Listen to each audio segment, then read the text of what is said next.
கொடியவனாக இருந்தாலும், குற்றவாளியாக இருந்தாலும், சமூகத்தால் ஒதுக்கப்பட்டவனாக இருந்தாலும், சட்டத்தால் தண்டிக்கப்பட்டவனாக இருந்தாலும், ஏன் ஆண்டவனால் கூட கைவிடப்பட்டவனாக இருந்தாலும் கூட, அவன் மீதும் அன்பு காட்ட ஒரு நபர் இருக்கிறார்.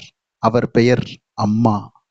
ஏழையாக இருந்தாலும், கோழையாக இருந்தாலும், எதற்கும் திறனில்லாத மூடனாக இருந்தாலும், எப்போதும் தோற்றுக்கொண்டே இருக்கும் துரதிர்ஷ்டசாலியாக இருந்தாலும், அவனையும் ஏற்றுக்கொள்ள ஒரு நபர் இருக்கிறார். அவர் பெயர் அம்மா. மாற்றுத்திறனாளியாக இருந்தாலும், மனநலம் பாதிக்கப்பட்டவராக இருந்தாலும், கொடிய நோயாளியாக இருந்தாலும், கோமாவில் இருப்பவராக இருந்தாலும், கொஞ்ச நாளிலேயே இறந்து விடுபவராக இருந்தாலும், அவரையும் அருகிருந்து கவனிக்க ஒரு நபர் இருக்கிறார். அவர் பெயர் அம்மா. ஆம் நண்பர்களே, எதிர்பார்ப்பே இல்லாத அன்பை எதிர்பார்க்கும் எல்லோருக்கும் தினமும் தினமும் அன்னையர் தினம் தானே.